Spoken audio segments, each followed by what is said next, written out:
Ustaz, apakah wanita boleh iktikaf di 10 hari terakhir Ramadan di masjid? Wanita hukum asalnya sama dengan lelaki. An-nisa syaqaiqur rijal. Wanita seperti lelaki. Dan para istri-istri Nabi beriktikaf, terutama ketika Nabi SAW meninggal dunia, banyak istri-istri Nabi pada beriktikaf. Dan iktikaf adalah ibadah yang agung. Kita butuhkan karena kita sudah 9 bulan penuh dengan kegiatan duniawi, interaksi dengan ini. Sekali ini kita ingin lepas semua relasi keduniaan, kita ingin connecting dengan Allah Subhanahu wa taala. Dan itu sangat berpengaruh dengan kebaikan hati kita. Kita pikirkan akhirat, pikirkan alam barzah, pikirkan bagaimana nanti kita kalau dihisab. Makanya Ibnu Rajab mengatakan hakikatul i'tikaf, hakikat i'tikaf adalah qatul alaik anil khalaiq wa ittisalu bil khaliq. Memutuskan segala relasi dengan makhluk dan menyambung connecting dengan Allah Subhanahu wa taala. Kebutuhan membersihkan hati bukan hanya dibutuhkan oleh lelaki, tapi dibutuhkan juga oleh para ibu-ibu. Bahkan sebagian ibu-ibu keterkaitan dunia lebih tinggi.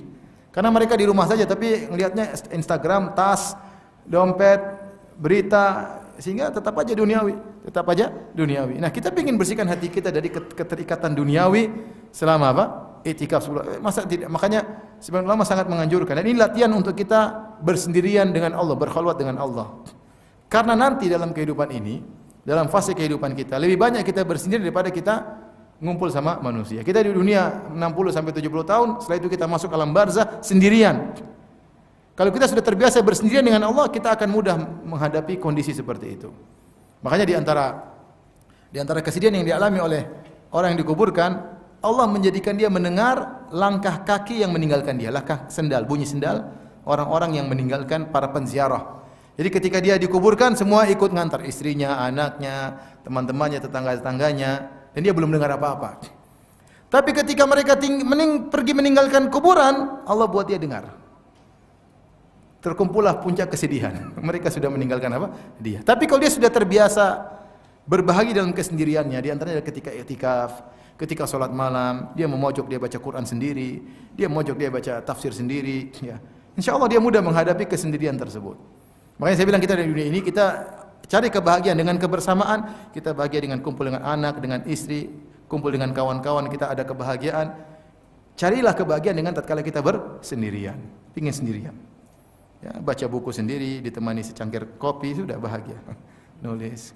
Bangun malam-malam, kita menangis, subhanallah. Kita menangis berlinang air mata, di balik tangisan tersebut ada kebahagiaan. Ya, banyak orang tertawa, di balik ketawa tersebut ada kesengsaraan. Tapi kalau bangun malam, dia menangis, di balik tangisan tersebut ada kebahagiaan. Oleh karenanya, bukan cuma i'tikaf bagi laki-laki, bagi ibu-ibu juga boleh i'tikaf, disunahkan i'tikaf dengan syarat suaminya harus izinkan.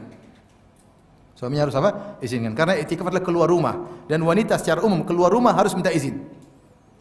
Keluar rumah, mau pengajian harus minta izin, mau ke mall harus minta izin. Dan suaminya jangan ditipu, "Mas, saya ke pengajian," padahal habis pengajian belok kanan ke mall. Harus jelas mau kemana-kemana. Jadi keluar rumah harus minta izin. Hak suami adalah istri di rumah, tidak boleh keluar. Termasuk keluar rumah adalah ke masjid untuk apa?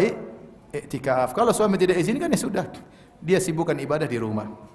Yang kedua, syarat agar dia bisa i'tikaf, dia tidak meninggalkan kewajiban. Kalau ada kewajiban yang lebih utama dia kerjakan di rumah, harus ngurus anak, atau ada orang tua sakit yang harus dia rawat, maka dia tidak boleh apa? I'tikaf. I'tikaf sunnah. Jangan sampai dia tinggalkan kewajiban hanya ingin menjalankan apa? Sunnah. Ya. Wallahu alam bisawab. Jadi tidak mengapa ini tak ingin i'tikaf, silakan. Namun perhatikan hakikat i'tikaf. Hakikat i'tikaf itu kita melatih kesendirian. Bukan kita i'tikaf kemudian kita ngobrol-ngobrol, enggak. Kita ngobrol sekali lagi makan bareng, oke. Tapi jangan terus-terusan. Masing-masing mojok sebelah kanan, sebelah kiri, pura-pura tidak kenal sebelah kanan, sebelah kiri. HP dimatikan, itu i'tikaf yang benar. Adapun i'tikaf, kemudian pegang HP, kemudian malah hitung-hitungan, tawar-tawaran, kemudian ngobrol sama teman-teman. I'tikaf, bilang kamu bawa bakwan goreng, kamu bawa pisang goreng, kamu bawa kopi. Ini warung kopi pindah ke Masjid Az-Zahra. Jangan. I'tikaf bukan untuk itu. Sesekali kita ketemu karena ada koordinasi, oke lah. Setelah itu masing-masing sendiri-sendiri. Berusaha menangis sendiri-sendiri. Jangan kemudian gabung melulu, enggak. Itu keluar daripada hakikat apa? I'tikaf. Kalau bisa ente i'tikaf tidak ada yang kenal, bagus. Sehingga antum sendirian, tapi ya kita kadang perlu teman untuk saling bahu-membahu dalam jalan i'tikaf. Tapi intinya i'tikaf adalah untuk mencari suasana kesendirian. Bukan untuk bareng-bareng. Kemudian ikhlas, i'tikaf harus ikhlas. I'tikaf jangan tulis di status HP lagi i'tikaf, jangan ganggu. Nanti iktikaf bilang-bilang orang ya. Udah matikan HP selesai. Orang tanya kenapa lagi sibuk, sudah selesai. Enggak usah lagi iktikaf, enggak usah.